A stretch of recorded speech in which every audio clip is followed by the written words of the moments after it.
Just a few months ago, Democrats finally took control of the House, but with some special elections coming up, they're looking to potentially expand their majority, and they have an opportunity coming up not far in the future in Pennsylvania's 12th district, a special election for Congress. And we're joined now by a candidate in that race, that is Marc Friedenberg. Welcome to the Damage Report. Thanks so much for having me. Glad to have you here. So tell me about this special election. So you are following up from a previous run for Congress. There was actually a resignation. So what's going on in the 12th district? Yeah, Tom Marino resigned in January, and I was eager to hit the ground running, pick up where we left off, keep building momentum until May 21st. I think it's absolutely critical that Democrats show that they can compete and win in rural Pennsylvania if we're going to take back the White House next year. Did he? I guess I must have missed that resignation. But what were the situation under which he resigned? First, he said he had a private sector job, and then he said it was for health reasons. But at the end of the day, it's an opportunity. And having, for myself, run before, we got name recognition across the district. This is huge. It's a quarter of the state of Pennsylvania. And we're really, this is a grassroots campaign. We've got a great field operation, offices all across the district. And letting people know about the special election on May 21st is really one of the bigger challenges that we're facing. Yeah, so you mentioned this is rural Pennsylvania. I don't know, people who might not be familiar with Pennsylvania might not know that Pennsylvania has some pretty conservative areas. So it does. This is not necessarily the easiest territory for a Democrat. Like it favored Donald Trump. So tell me about that challenge in winning over some of these voters to the Democratic side.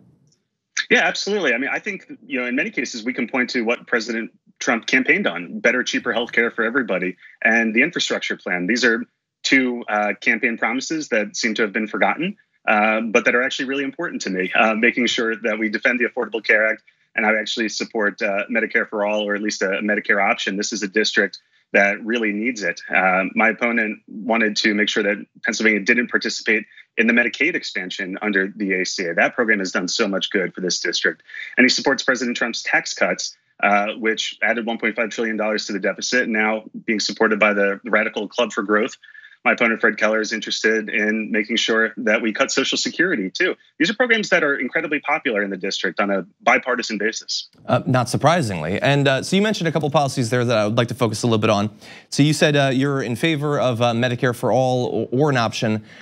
Some national Democrats seem to think that running on something like Medicare for all is too risky, even in a like a purple district, let alone a rural tending towards more conservative district. But you're not afraid of running on something like that.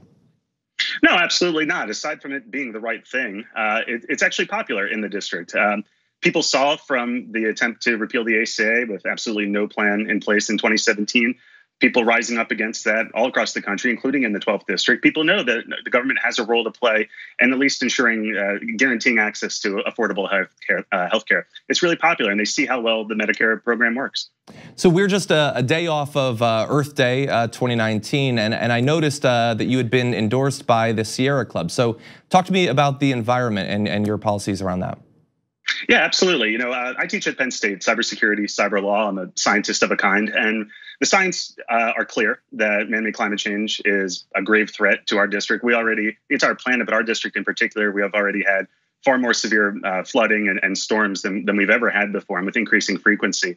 But in Pennsylvania, we've been leaders in the last three energy revolutions in coal and oil, natural gas. I think we're in a great position to be leaders in the fourth energy revolution in renewables. We've got the universities, folks doing the research. We have the manufacturing base, and we have the skilled workforce to do the maintenance and installation. Already in Pennsylvania, we have more solar installers than we do coal workers. People may not realize that. And voters, on both sides, I think are ready to, they realize the facts on the ground. They know we need to make a change. So I'm curious, especially because I don't necessarily talk to a lot of candidates from very rural districts. When you're talking with voters, I mean, you've talked about a number of different issues here in this interview. What is getting the most traction? What is bringing over the most people to your campaign so far in your experience? Social Security is a big one. And actually one that I haven't mentioned yet is rural broadband connectivity. Huge parts of this district are not connected to the internet simply because it would be unprofitable for the Comcasts of the world to wire them up.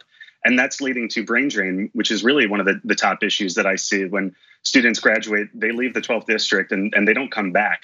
That holds down our economy. It leads to, frankly, just people being lonely, quality of life, and health issues.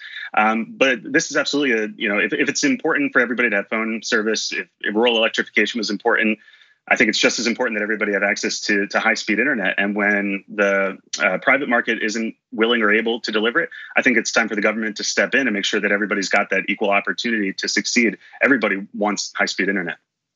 Interesting. So wide range of issues. I'm assuming, as with special elections in the last cycle, like the eyes of the country are going to be on this to see if Democrats can continue their momentum from the midterm elections. So for people watching, especially those who might be in your district, they might be familiar already, but when is the election and where can people get more information about your campaign? The election is Tuesday, May 21st. It's the same day as primary day. But even if you're not a Democrat or Republican registered, independent, third party, you can vote on May 21st nevertheless. More information is at my website, marcforpa.com, MARCFORPA.com. We could certainly use support because I agree, eyes of the country are going to be on this race. And if folks are interested in helping out, maybe doing some phone banking, they can sign up through the website as well. And we certainly advise people to get involved in their democracy, and this could be a good opportunity for that.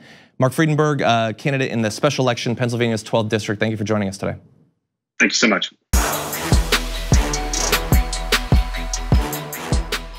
Thank you very much for watching this clip from the Damage Report. If you liked it, don't forget to subscribe to this channel and ring the bell on YouTube to get notifications of our new videos. And of course, you can catch the full Damage Report live every weekday at 1 p.m. Eastern, 10 a.m. Pacific on TYT Network on YouTube TV.